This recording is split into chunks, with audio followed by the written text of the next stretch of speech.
At 15, Crystal lost her brother to suicide, and everything changed. She became Mormon, searching for peace, but what she found was a deeper truth inside herself.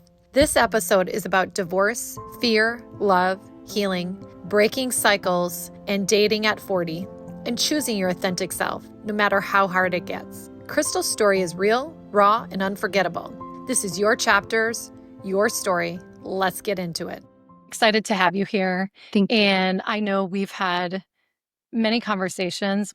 I think through all of our conversations that we've had, I know we have a lot of similarities and traumas that we've experienced that I think your story can resonate just as mine, with my sexual abuse. Tell me a little bit about like your backstory as far as like growing up and Yeah, so I grew up, we moved around quite a bit. My parents were married until I was about, I would say, 10 years old. I had an older brother and an older sister. And when my parents got divorced, that was when the moving and the moving of pieces kind of began, because there was points in time where my sister and I would be with my mom, and then my brother would be with my dad, or we would all be with my dad while my mom was getting settled, or whatever. So there was a few years where we were it was a little chaotic. When I was young, I didn't really realize that, just going with the flow and happy to be with one parent or the other. But I ended up kind of settling as my mom settled outside of Las Vegas, and it ended up being my mom and I, and then my sister joined us later, and then my brother ended up staying with my father, who at the time was living in Colorado. So as a sibling unit, we were kind of split up.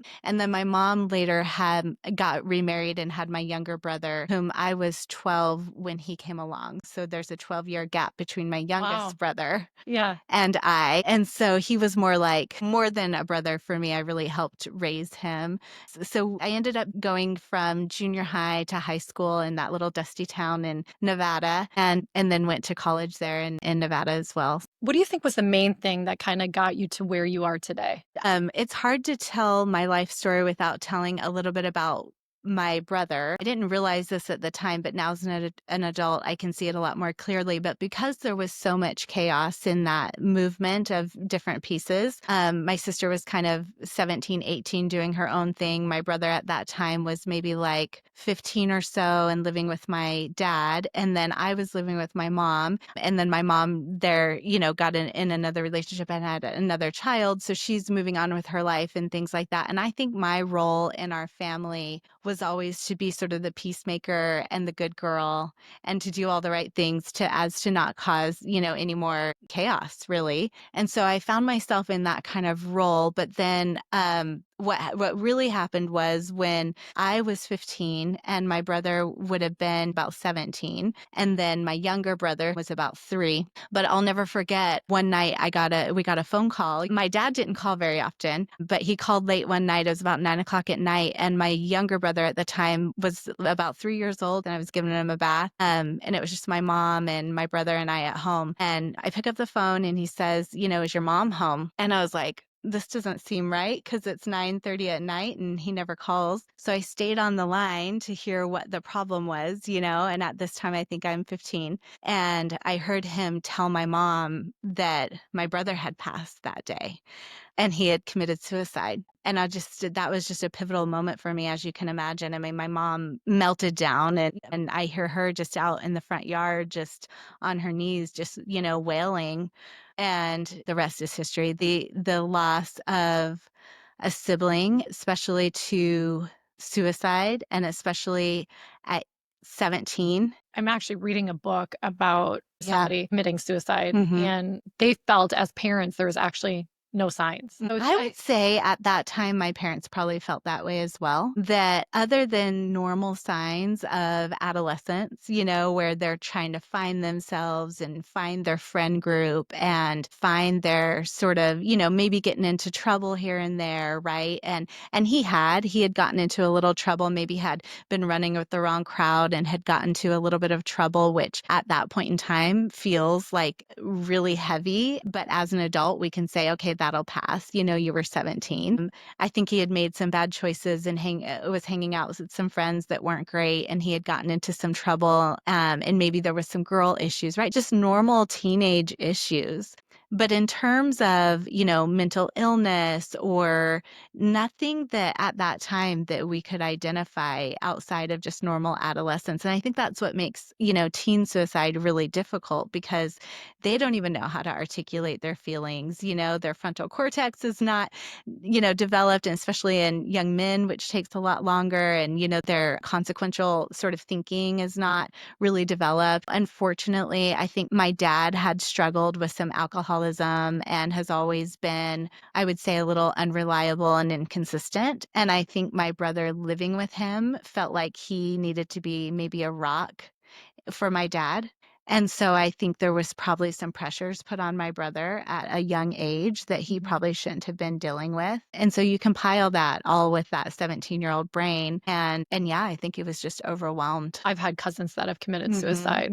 People just didn't talk. No one was saying how we were feeling. Right. I remember running for, at the time, the local pageant, and they ask you for your platform. And this was maybe a year or two after my brother had passed. And I said, my platform, I want it to be suicide prevention among teens. And I was told, oh, that's kind of heavy. I don't think that's a good platform, for someone, you're the 17-year-old girl, that's kind of heavy.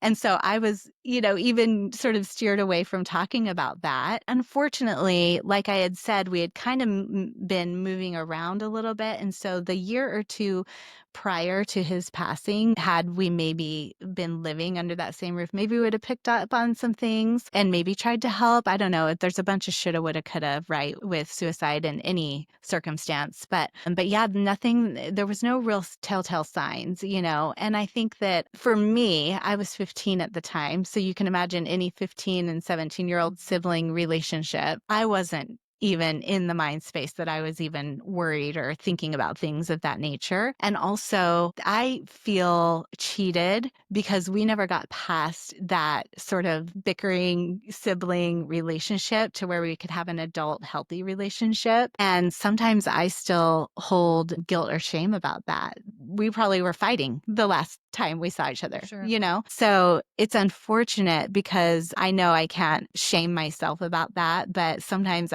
as of recently, I had a dream the other night and I was traveling for work and I was in a hotel room. And I remember just waking up. If anyone has a sibling, you know what I'm talking about, that feeling where they're just like bothering you and poking at you and prodding you. And you're just so mad at your sibling because they're so irritating. And I woke up feeling that way about my brother. I think it was sort of his way of just reminding me to look at that and maybe forgive myself. The grieving process as a 15-year-old was a pivotal moment. Yeah. As you said about your brother, right? If you go backwards, like how do you think that loss at a 15-year-old little girl impacted you moving forward? So many ways. I think for me at that time, as I had said before, I was really the people pleaser for my family. Now you can imagine I had to take on that role even tenfold because there was so much sadness, and my mom, and so much sadness in my family. And I have this younger little brother, who's now this 3-year-old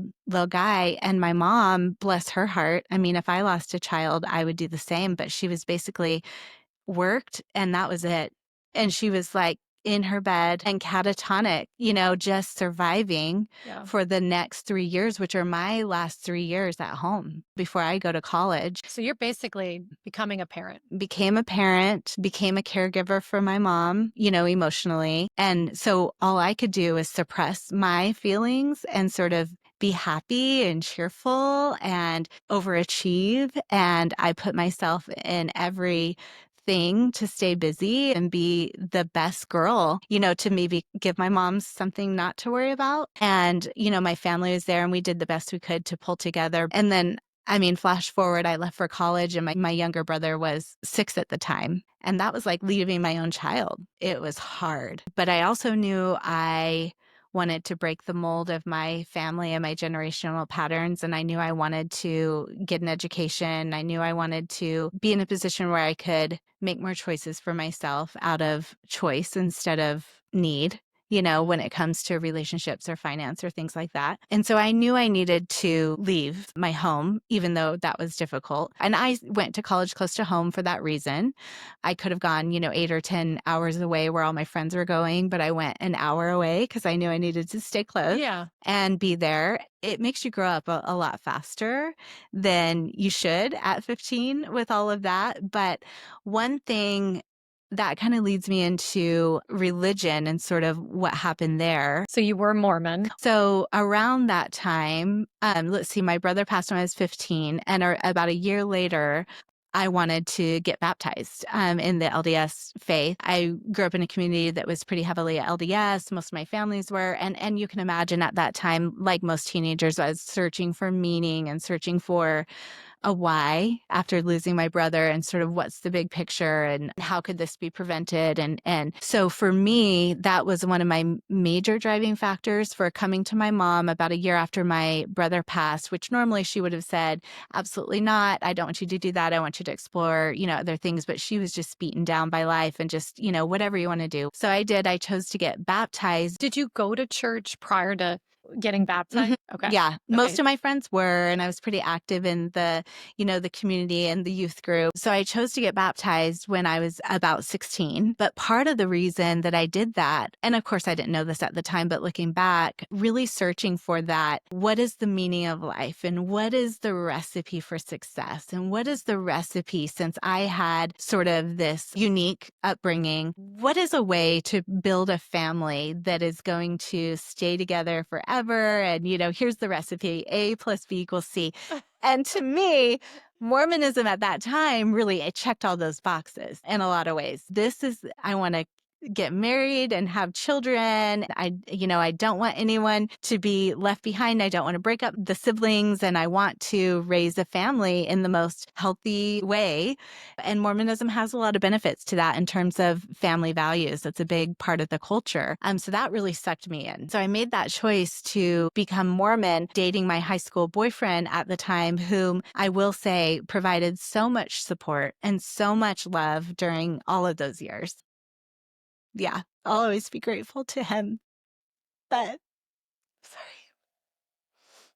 sorry. My first husband, I say this all the time. I can't imagine, even though I'm not with him, he saved me. Being a young mom, having my daughter at 15, you have relationships. You've gotten a divorce. I've gotten a divorce, but I can't imagine getting through seasons of my life without him. He was very influential. And that's how I feel about my ex-husband. Yeah. And he was there during that time. And really just a huge support system for me and his family too. And they were wonderful. And he was obviously LDS as well. So we got fairly serious about my senior year in high school. And in that culture, it's very normal to get married quite young. In fact, it's encouraged and it's okay. So for me, I thought, well, let's get on with this. Let's build this family that maybe I didn't have, and maybe I have this opportunity to do so. So I got married to him my freshman year of college. I really rushed into that because, again, I was searching for support, stability, You're searching for everything you didn't have. Yes. And so, nothing against him, but I really wasn't getting married to him for the right reasons. I really wanted that family unit and that support system. And he provided that. And I did love him deeply, but we were just babies. It's just a lot to decide at 18, who you're going to spend the rest of your life with. I don't regret any of that. I finished my degree and then we started having children when our first son was born when I was about 24. And the rest is history. Your parents divorced, and being in the Mormon culture, we talked about the fear of divorce. So I want to talk about that. Right. And if I can, I'll back up a little bit because that was a journey in and of itself. So we were married when I was 18. And then when I was about 28, 29, at this point in time, I had my 3 children, my 3 sons, and I just started sort of feeling like Mormonism wasn't my spiritual path for a multitude of reasons. I started going down this rabbit hole when I was about 29 of just unraveling all that cognitive dissonance. And just for me, I just started peeling back all the layers of the onion of spirituality, religion. I read every book under the sun, listened to every podcast, and just spent probably a year or two really deciding what I believed in my faith and sort of developing my own faith rather than just going off what I was told or influenced by. So what made you switch to remove yourself Yeah. from the Mormon culture? For me, I felt like there was a disconnect in what people were saying and then what I saw people doing, Yeah. right? And for me, actions and words have to line up for it to be authentic. I just started to see a disconnect there. And then I had just some family members that were kind of going through some similar things on his side who were LDS.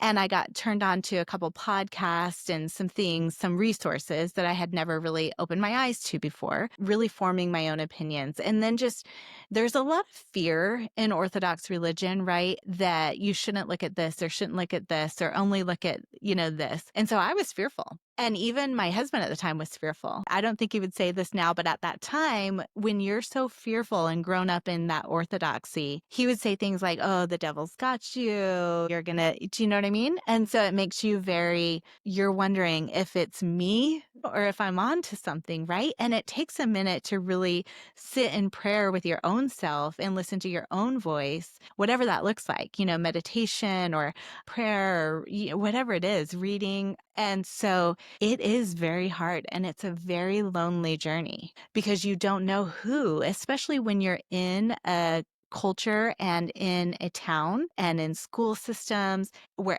everyone is one religion and you're the one kind of saying, I don't know if I'm fitting in. Am I the weird one? Did you know anyone else from growing up or in your later 20s that had walked out? I have to say I probably did, but I would distance myself from those people because I had judgment lens on too, like that they were going to be a bad influence for me. Truly, my circle really only was members of that same kind of orthodoxy religion. So when you start to have this unraveling, you don't know who to talk to, who's safe, who's not. My spouse at the time didn't feel safe either, so it made me feel much more isolated.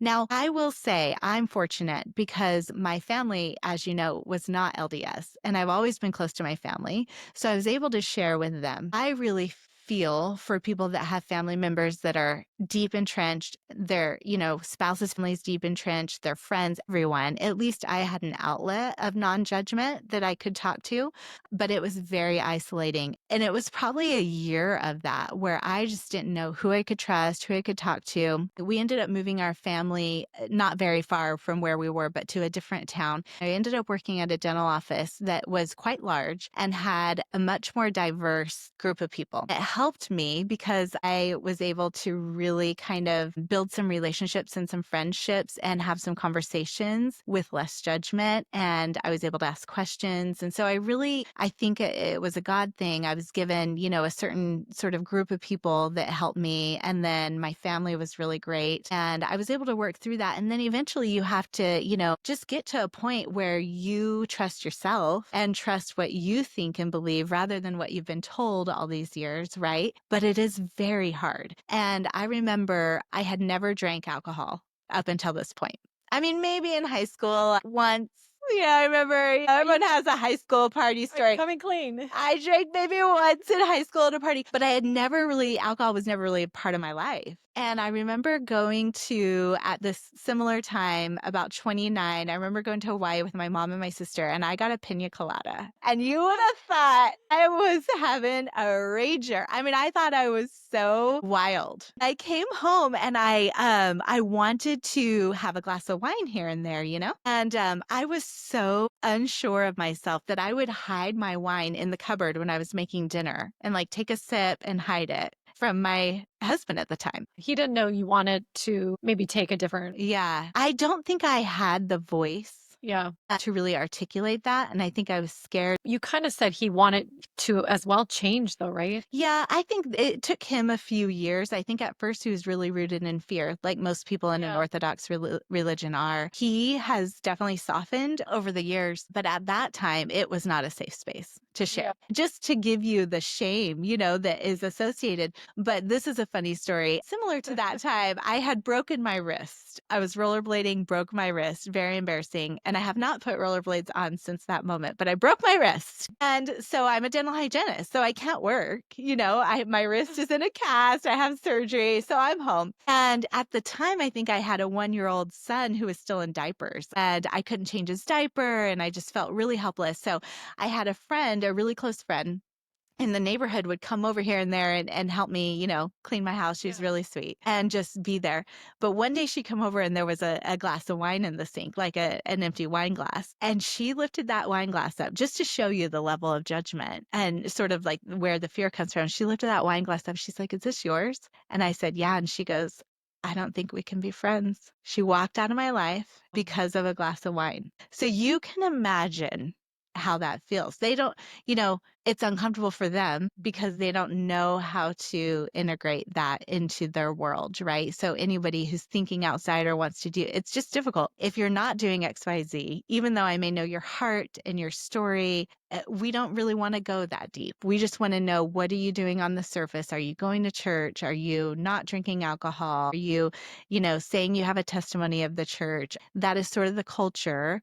And if you are doing those things, then you're considered, doing the right things, and you're righteous and you're a good example to be around. And if you're not, then you might be dangerous and lead me down the wrong path. Therefore, I cannot be friends with you.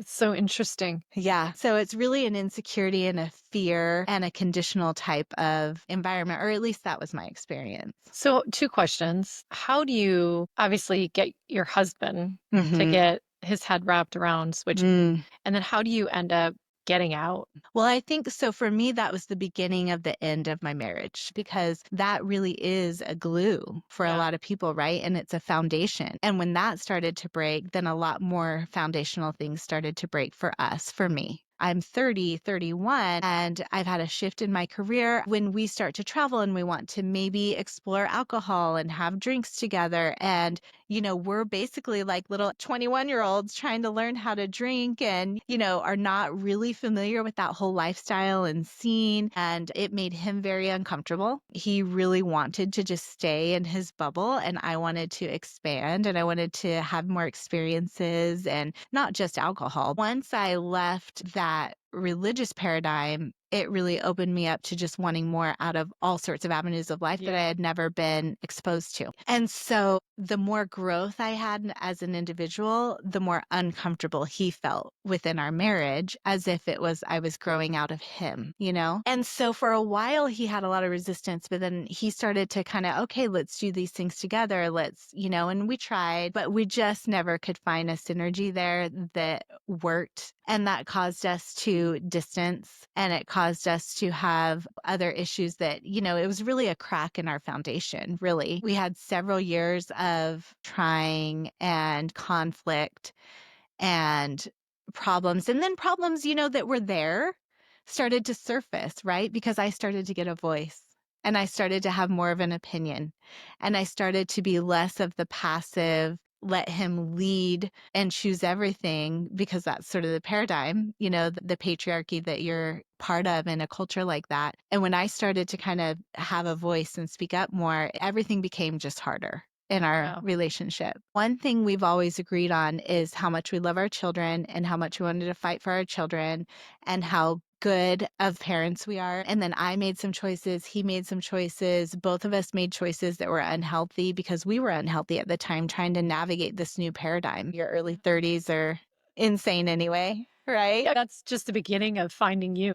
You got married at a young age because you were trying to give yourself everything that you didn't have growing up. How do you think your parents' divorce affected you, maybe staying in your marriage longer than you needed or wanted to, I should say, or positive or negative, based on your parents? And that's an interesting question, because I think it's really, really, I caused him, myself, my kids, a lot more anguish and pain for a lot more years than I probably could have, should have, because I was so scared of exactly what you're talking about. Leaving a marriage, even though I knew in my heart that we probably aren't the best fit for one another, and we have different life goals, and we probably want different things out of life. And I've changed, and he's changed, and we're not growing together. But the thought of losing my family made me hold on to that for so many years. I think, and it took me actually several years to come to this realization post divorce, where I think I was holding on to that marriage for so long because I was telling myself in my mind, if my family breaks up like mine did, then I too will lose a son from suicide, or I too will break my family so much that someone will get hurt, or that my children will suffer so deeply that I may cause this for them. You worry so much about what's going to happen to your children post divorce and how it will affect them. And every good parent should worry about that. But I think I caused probably more anguish for myself and him and my children by trying to fight so hard for something that was a story I had told myself. It really is a story, right? That we think we're Yeah. going to repeat it. Even through my divorce, my ex-husband was the same way. He was like, my parents' divorce was really ugly and they didn't talk until I think he was like in his late 20s. He didn't want to repeat that. We're clinging to our story that if we get a divorce, this is how our lives are going to turn out, because the only thing we know is the history that we had. And so it's like, how do we not repeat that? Yeah. And a lot of times I think we think the only solution is to stay married. You even thought one of your sons would commit suicide. I really did. I think when you get divorced, there's a really powerful choice that you have to make, that you are moving on to the next chapter. And this is appropriate for your podcast. I love this right now. You are moving on to that next chapter. You're grown adults who have decided that you're not to be married. Whoever's fault it is does not matter. I strongly believe if you come from a place of love and you choose to put your kids first, which means whatever's most peaceful for them, whatever's going to make them happy. I'm going to think about what would be best for my children. And if you can make those choices with love, I really, really think that we can have healthy co-parenting situations. At some point in time, you're divorced, and you have to make a choice to make that as peaceful for your kids as possible. And, when we look at divorce and studies and research on divorced kids, it's not typically the divorce in and of itself. It's how the parents handle the divorce, post-divorce, that is much more traumatic for children, or even the fighting prior to, right? It's not the divorce. It's how it's handled before and how it's handled after. And, most children of divorce have the most angst and anxiety about the divorce if their parents don't get along. And no matter what the story is, when your children are adults, they're not thinking about who wronged who, and dad did this to mom, and mom did that to dad. They're remembering how you handled it and how it felt. How do you think you got to a spot of letting go of the story that you were telling yourself to actually get that divorce? It's true. I've been divorced now for, 5 years or so. So when I was getting divorced, my story was on loop. I just think it takes time. And when that thing is final and you're divorced, it's like, okay, I can't go back and change the past. And I look at my little boys' faces when they're young at the time, and I don't want them to feel uncomfortable, or I don't want them to feel pressure. I know how that feels as a kid, to have to be perfect, keep the peace, stuff your emotions, all those things. So for me, maybe it was propelled by my childhood, where I said, I want my kids to feel comfortable, supported, and that mom and dad are the adults and they're okay. I just looked at my children and said, we're going to break some patterns here. You're not going to take care of me. I'm going to take care of you. And what that looks like is me choosing to love your dad, whether we're married or not, That's powerful. I was just thinking about somebody going through that, because it's hard. The mind and the stories, powerful. But to answer your question, I do think it's different for everyone, but I think that for me, there's a level of knowing yourself, spirituality, whatever connection that is for you, whether that's, God, meditation, universe, source, love, whatever you want to call it. But you have to pull on a higher power. I read a book at that time called The Power of Now by Eckhart Tolle. Love the book. That book I have probably listened to 500 times. That got me really in the present moment. or that was the goal for me. Okay, today, what am I choosing? Today, what am I blocking with my own ego, with my own thoughts, my own fear? Let me push those aside and just try to have a connection, a straight conduit to source, God. So for me, that book really helped me just to be in the present of today, which doesn't allow for the stories. The stories are really just either to be learned from, but they're not to be ruminated on, right? And especially in the divorce story. And just what can I do today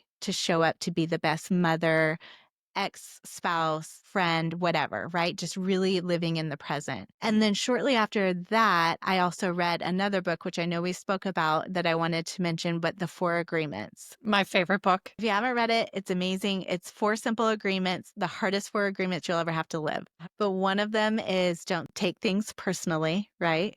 They want to have an attitude when they pick up the kids. They want, whatever it is. Really? Right? And then another thing, my words and actions and my side of the street is really the only thing I can focus on. So, I mean, for a long time, it was just day by day trying to just focus in the present and be the best version of myself. But you just try to stay present and just be as close to your source of love as you can. And reframing things, what is this here to teach me? Yeah.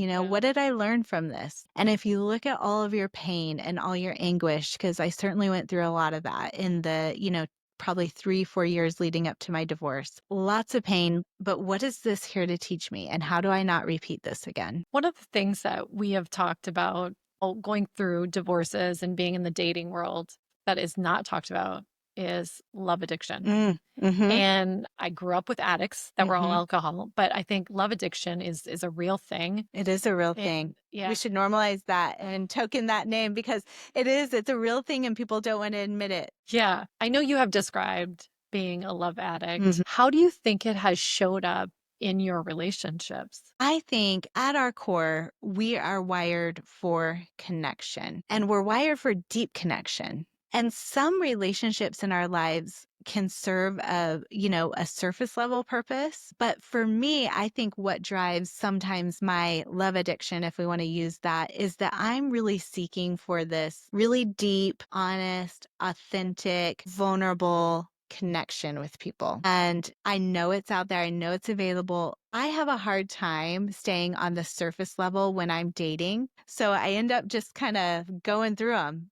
And so for me, it's like, I think at the core of it, I'm looking for, and honestly, let's go back to our little child self because we know this is where it all comes from. I'm going back to that little girl who felt lost, couldn't necessarily be herself because she needed to be something to please everyone else. And I'm looking for that little girl in me to feel at home and at peace and at rest. And I want to be my full self because I've always had to not be, right? Put on the warrior face, put on the armor of the day and career and children and be alone and be tough and fix your own, hang your own stuff and all the things, right? And I think the love addict in me wants that little 6-year-old girl to just be taken care of. I think I read something once where, a true love is really where you don't have to perform like you're on stage. That's what makes me continue to try to find love. And maybe you could call me a love addict because until I feel that, I just don't know that I'll ever feel at home. I am a hopeless romantic. Even with all of the relationships I've had that haven't worked out, I still love loving. Yes. Like, I love loving. So I think when you find a strong emotional and physical connection, it is very hard to let that go. Our body wants it. We desire it. It's passionate. It's everything our little girl's saying, right? And so to let that go, it feels like you have to go through like a withdrawal, like just like you're giving up something as an addict, super hard to walk away from. And you said something that made me think of something. I think that you've hit the nail on the head. I think that the challenge is when you've had, especially in the dating world, which we all know can be challenging, but when you meet someone and you connect on a really deep level, and then on the surface, it's easy for people to say, oh, they did that, so write them off, or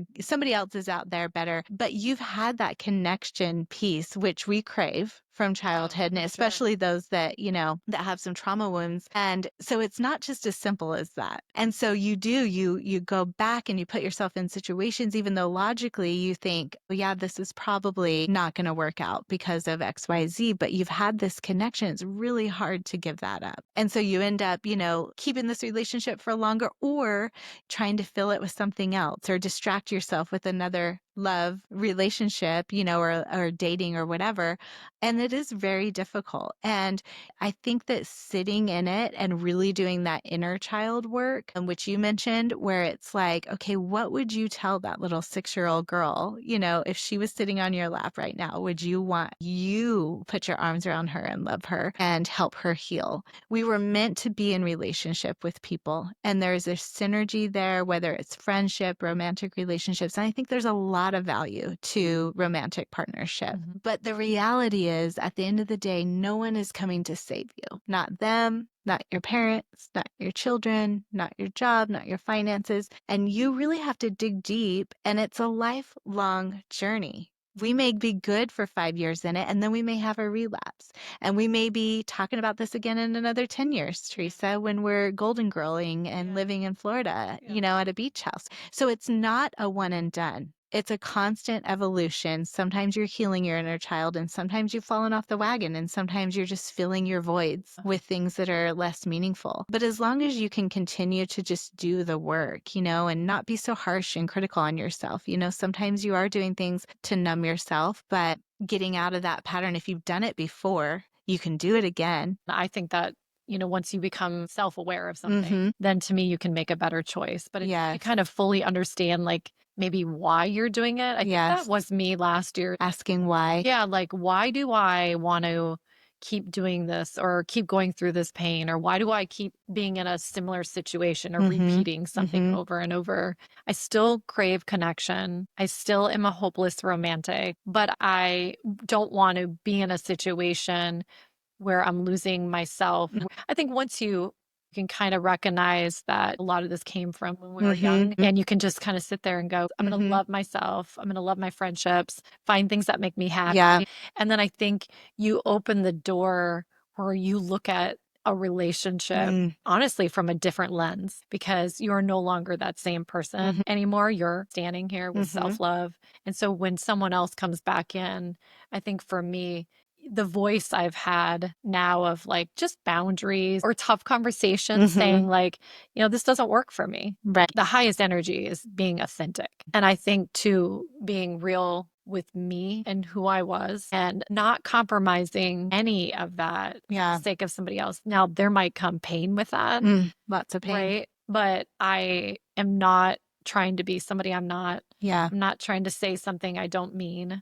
And I'm being. You hit it on the head too when you said being self-aware. I mean, it's painful, but you have to ask yourself, is this decision I'm making, to carry on this relationship with this person or talk to this person in terms of, let's say, dating, since that's what we're talking about, am I numbing myself, or is this for my higher good? Do I feel expansive about this, or do I feel small? And am I scared to say this? Yeah. Wouldn't you rather know now? Yeah.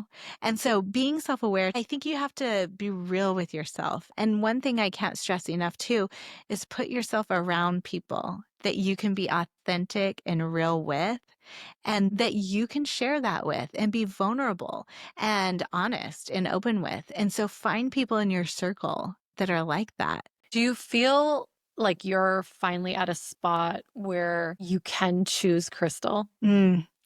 I feel like I'm still working on that, but I'm much further than I ever have been in my entire life. So that's good, right? It should be.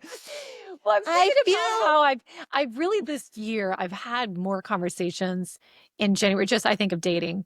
And your 40s just break you wide open to that. Yes. And I would also say, what does Brene Brown say? If you're not in the arena, you can't be a spectator with an opinion, right? And I'll tell you what, dating in your 40s will teach you so much about yourself. And if you haven't done it, then you're not going to be in my arena of conversations about it, because you can't really understand the vulnerability, the awkwardness, the self-doubt, the insecurity, all of that you have to face when you're dating. What do you think, has been the hardest challenge in dating in your 40s? It's funny because when I got divorced, I realized that I really was still finding my voice, but I had come a long way, especially coming from the Orthodox religion. I thought I was really proud of where I was. And then I go into the dating world and I get in another relationship where I look back now and realize for absolute certainty that I was holding my voice back. For whatever reason, fear of losing the person, you want to be liked, you want to be seen a certain way. So you're like, oh, I want to go with the flow. That doesn't bother me. I mean, what woman has not been in that boat when you're dating or in a relationship?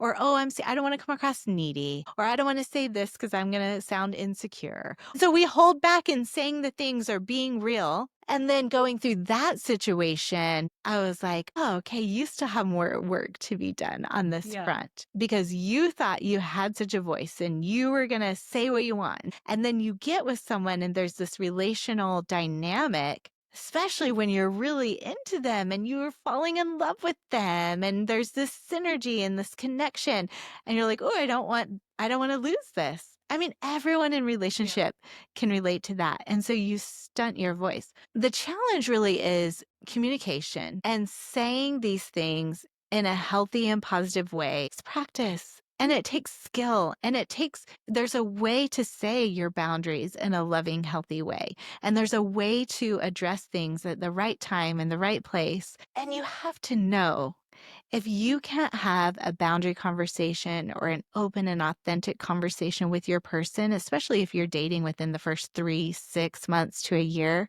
and you can't resolve that and feel a little bit closer on the other side, if they're not curious and they're more defensive, I don't see that changing because the communication style really has to be coming from a place of trying to understand why. Why do you have that boundary, Teresa? And if you can't answer the why in your own boundary and they can't answer the whys in their boundaries, that's the work that needs to be done. Why not have open conversations of, I think I'd mentioned to you, what I've recently experienced is like, I'm an avoidant.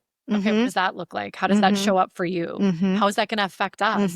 But I'm not saying that needs to be the first conversation by any means, but as you go out and get to know somebody, at some point it's good to have a real openness and authentic conversation. I think one of the reasons why people get divorced is conflict avoidance. Like there's super surface level conversations and it's not really what's going on. I mean, we go out to dinner, most of the time we're talking about our kids, our day, but we're not saying like, am I showing up for you? Yeah.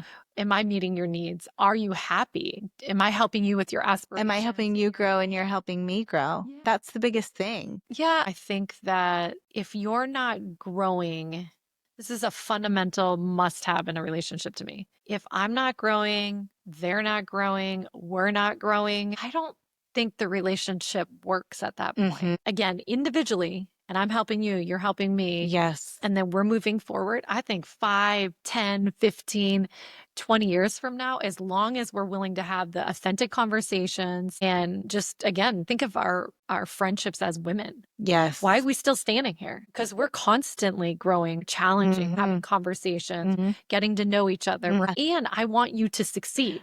Relationships to me are everything. Like they are everything. It is hard to find people who really are authentic. They don't care where you came from. They don't care how you look. They just want to be your friend. I think when we're all going through painful moments of any sort, whether it's the loss of your brother, the divorce, there's no better advice that I would tell anybody than to find at least one person that has a similar story. Otherwise, you feel like no one can relate to you and you really do feel alone because it's a different type of pain. Yeah. I will tell you, and this is one thing. I know we talked a little bit about that friend that saw that wine glass. That was really painful. And in that moment, I felt so alone and I felt like I had no more friends and I felt like everyone's going to judge me. But again, you know how everything happens for a reason. After maybe a year or two of redefining myself, buying a new home, moving to a new city, working full time, having the kids full time at that time, all on my own. Thank God I had my mom with me. Losing touch with my ex's family, who I was so close with since I was 16. And then it was just a hard